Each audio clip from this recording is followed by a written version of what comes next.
Hey everyone, it's Michael GoosebumpsFan. Today I'm going to do an episode review of the very famous book that I just read from the Goosebumps series. The old classic series this episode will be based on is Goosebumps, My Best Friend is Invisible. I read their book, just did a review for it, hopefully you'll check that out as well. I've never seen, or never read this book, but I've also never seen this episode before. I saw still shots of certain twists in the finale before, kind of even on IMDb. Don't look at this thing on IMDb or it'll kind of spoil the last big surprise of the episode for you.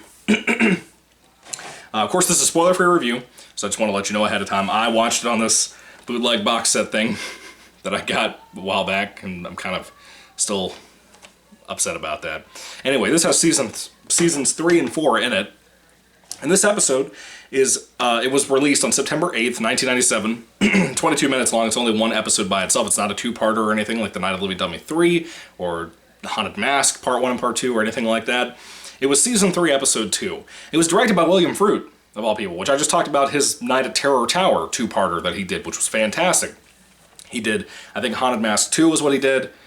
Yeah, I believe Haunted Mask 2 was the one he did. Attack of the Mutant, Attack of the Lawn Gnomes, or Revenge of the Lawn Gnomes, that's the title.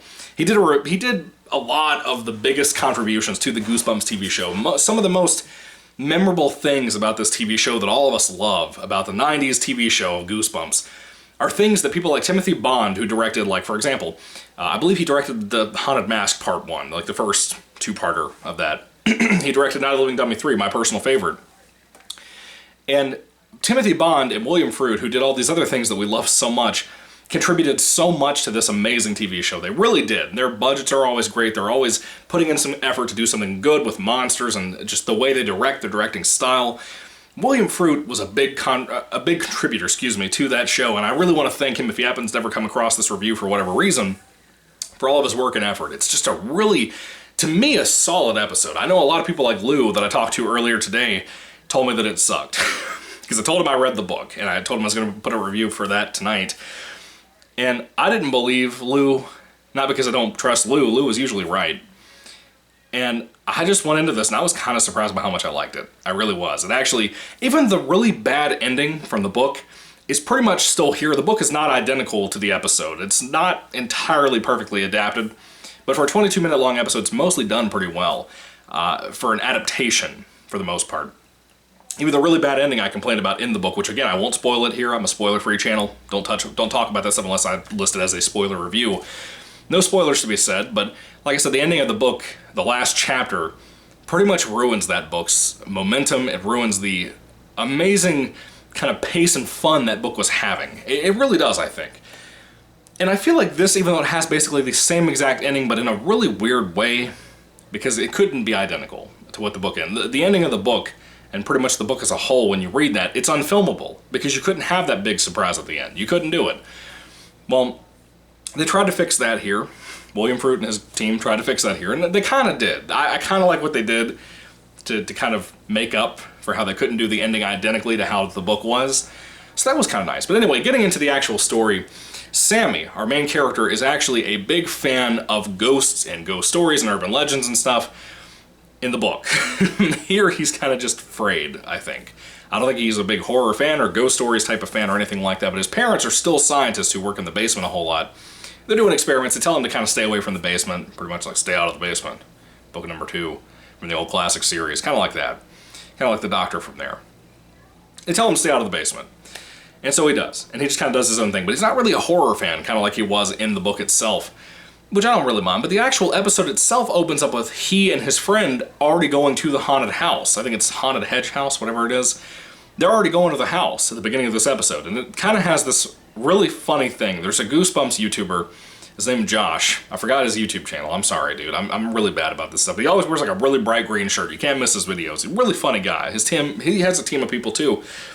They upload some pretty good content on YouTube, I think, for Goosebumps community stuff. I wish they did more soon. That'd be pretty nice.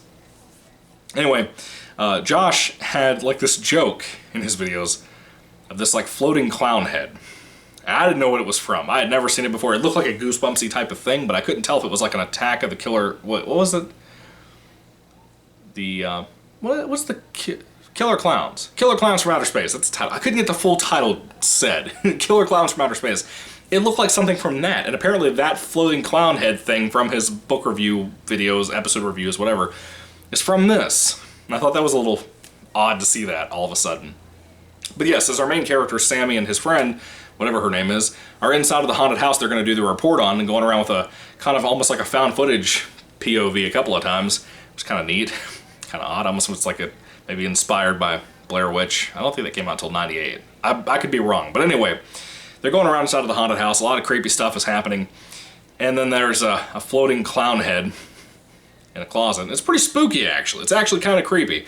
I thought it was neat how, well, you know, it kind of doesn't make sense entirely with the best friend, because the best friend keeps trying to be like, oh, well, you know, that doesn't make any sense. There is no ghosts, you know, and you literally had like a metal cart pushed up to you that had a note written on it saying, I'm ready for my close-up. It was kind of spooky, honestly. There actually was some pretty good spooky stuff in here.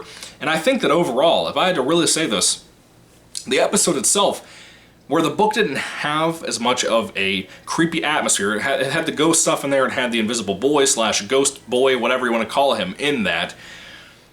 So where that was fun there, it wasn't really ghosty or creepy or scary or anything like that. This actual episode has a lot of eerie stuff in here, including the scene with the glove. If you've seen the part of the scene where they're in the house, the hedge house, whatever it's called, with the glove, that would have terrified me when I was a kid. I'd say overall there's a lot of stuff in this 22-minute long episode that would have scared me when I was a kid. And I'm not used to kind of the episodes that are based around books like this, or books like, well, the short story called The Perfect School. It has like a 2-part episode, which it doesn't deserve it, but it does. It has it out there. I don't usually expect effects to be decent, and this is not fantastic. Like with the clown mask thing coming up the hallway, that's not very good looking. It's pretty embarrassing, actually, a couple of the effects in here. But certain things look good, and there's an atmosphere here. Again, it's kind of that Goosebumps atmosphere where the music and all that stuff just really hits you home. It just really works. That stuff works really well here as an adaptation of the book. It's not identical to the book, like I said, but it's good as a little adaptation, I think, personally. I know I have low standards. I've said this over and over again. I have low standards. If you don't trust me, then don't trust me here. Because this is one that could be easily hit or miss for anybody who watches it. I actually really enjoyed it a lot. It was creepy, it was spooky. And actually, unlike the book, before they even go to the hedge house, you know, our main character, Sammy, starts having things happen in his house, like the window in his bedroom keeps opening and stuff. And apparently it's the invisible boy, or whatever you want to call this kid, the invisible ghost kid, whatever you want to call this child, Brent Green. He also is not as sympathetic and relatable as he is in the book here. I just wanted to let you know that ahead of time. The voiceover actor is absolutely awful. It's really, really bad as Brent Green. But the book, like I said, Brent, I really loved him there. I thought he was an actual good character, kind of like Slappy, kind of like Carly Beth. But here, no. It's child acting at its best.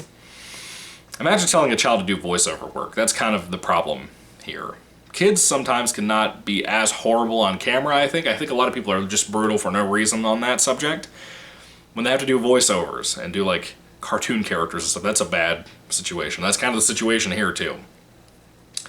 So, the Brent Green character, the ghost boy, invisible boy, whatever you want to call this kid, he ain't great. I'll tell you that. If you love him in the book, he's not really great here the way you probably want him to be. So there's that. And... oh, by the way, what I was going to say. So, the ghost follows him home, or invisible boy, whatever you're going to call this kid. He follows Sammy home from the hedge house that we started the episode with that was not the start of the book. Because in the book, like I said, he started having these events with the ghost boy, invisible boy, whatever, before he went to the hedge house. So there's that whole switcheroo there that's kind of decent. It doesn't make any sense when you really get to the ending of the episode and really think about why would Brent Green do what he did here? Why would he do that? You know, so when you watch this, think about it. Just think about it as you watch it. I think it'll bring you into the idea of this doesn't make any sense to me. So there's that, you know. But overall, the episodes look, again, William Fruit, he knows what he's doing with Goosebumps. He knows what he's doing when it comes to Attack of the Jack-O-Lanterns and all these great things, Attack of the Mutant, all these great episodes he's done. He knows what he's doing. He knows how to take a scene and make it look creepy and spooky. It's very 90s, very much so. The child acting isn't great here. It's just kind of whatever, especially Brent Green. He's the worst. He's pretty bad. Like I said, the parents are not bad. The parents of the main character, Sammy, they're pretty decent. Again, I like the twist that they did here on the ending, because the book ending is pretty bad. It almost ruins that book. Almost. It kind of spoils everything you were having fun with that book. It kind of throws that out the window and really kind of stomps on it until it's bleeding out. So there's a situation here where they had to do something a little bit different and try to adapt it a better way. And I actually really like what they came up with. I think that the little twist they did at the end of the twist at the end of this episode was pretty fitting. It worked pretty well. It actually kind of creeped me out a little bit. Like I said, I've seen it kind of posted here and there on the internet, but it was pretty decent. I like that part. It makes it less insulting than what the book was. Because the book, I was so into it, I loved it, and then that last chapter happened. It was like somebody had slapped me in the face. Like an invisible boy had just come by and slapped me in the face. It was kind of like that. The episode does not entirely do that. It's kind of stupid still, but they kind of soften the blow with the really creepy thing they do there with a certain effect. It does not look good, but it's pretty interesting. If I saw that in a film nowadays, I'd probably faint. If I was younger and I had seen this episode, like I said earlier in the review, it probably would have terrified me. It probably would have traumatized me the rest of my life, kind of like Are You Afraid of the Dark type stuff. It's kind of on the level of that more than a Goosebumps level. Goosebumps can be more just silly and fun and kind of creepy sometimes, and it has more of an atmosphere than anything. This felt more like an Are You Afraid of the Dark episode. But it was kind of a little bit of a rushed pace, but not as bad as a lot of episodes out there that are the 20-minute long episodes that feel like they just fly by, like My Hairiest Adventure and stuff. This does not feel like that. So that's a benefit, I would say. William Fruit knows what he's doing. This is a great example of William Fruit at his absolute best, really improving upon something that shouldn't be that great as an episode because of how much change they have to do from the book, because of some stupid cop-out ending from the book that I don't know what Stein was thinking. But William Fruit, congrats to you, man. Thank you again for really improving on something that could have been an absolute, complete nightmare. But the adding creepier atmosphere to this compared to what the book had, which was not really creepy at all, it works. It really comes across in the best way. It feels like Goosebumps with the music and everything. It feels like what we love about Goosebumps. If you're a big TV fan of the episodes of Goosebumps, especially the big creepy ones like Night of the Living Dummy 3, Haunted Mask 2, all those things like that, you're gonna like this. If you loved A Night in Terror Tower, excuse me, if you love that two-parter episode thing, you'll like this probably, more than likely. Not that it has any kind of medieval thing to it, but you'll probably like the feel to it because it's William Fruit doing both of those. Anyway, when it comes to the episode of My Best Friend is Invisible, I really dig it. I like it a lot. I think it's worth watching. I think it, in some ways, like I said at the end of my book review for My Best Friend is Invisible, I kind of think the book and episode are so different, it's hard for me to say that this is better than the book. I know a lot of people would probably find that kind of insulting, maybe. But for me personally, with my very low standards, my very interesting, different type of taste in movies and books and stuff, I kind of like this episode more than the book. But it's very different. Like I said, the book is more of just silly, kind of dealing with the situation stuff. There's not really a whole lot of plot to the book. It's kind of just Sammy encountering Brent and having to deal with him. This episode, I actually really like what they did for the most part. The eerie atmosphere, the hedge house itself, all that stuff really works here, even though it's kind of rushed a little bit. It works. I like it. Anyway, what are your thoughts on My Best Friend is Invisible? Did you love this episode? Did you hate it? Do you like the book more? Do you love the episode more? I'd love to hear everything you say about it, because this is one of those things, in my opinion, that are worth talking about amongst the Goosebumps community. Excuse me. I can't talk.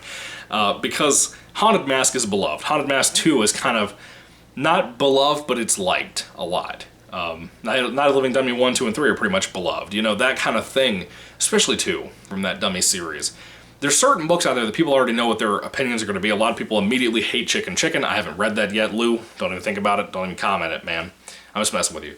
There's people out there who jump to this idea that essentially they immediately in the crowd, the community itself, hates certain things like My Hairiest Adventure, which I understand entirely after reading My Hairiest Adventure.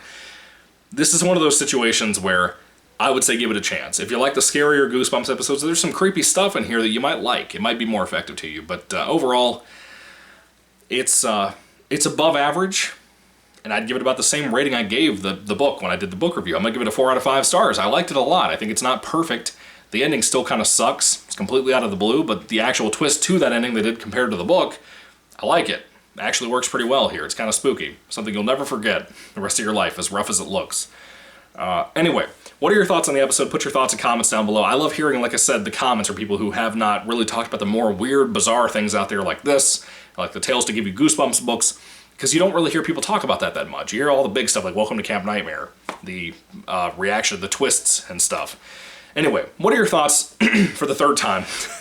May the Lord Jesus Christ bless you guys today. I hope I can get a couple of book reviews this week. I don't know if it's going to happen. I'm trying to get caught up, but I can't believe we're already like halfway through the month. It's already like halfway through October. I started late on my movie reviews and stuff, so there probably won't be as much content this October as there was last October, to be honest with you guys. Yeah. Anyway, forgive me for that. I do have some stuff I'm working on to get some more videos for you, so be patient, be kind. I really need that part. Anyway, God bless you guys today. 4 out of 5 stars for me on this episode. I really like it. I really recommend it. I recommend the book too. Both are really solid for what they are, in my opinion. I think if you're kind of forgiving, I think you'll like both. I really do, in different ways. But still, anyway, God bless you guys. Goodbye. I'm going to stop this video. God bless you. Goodbye.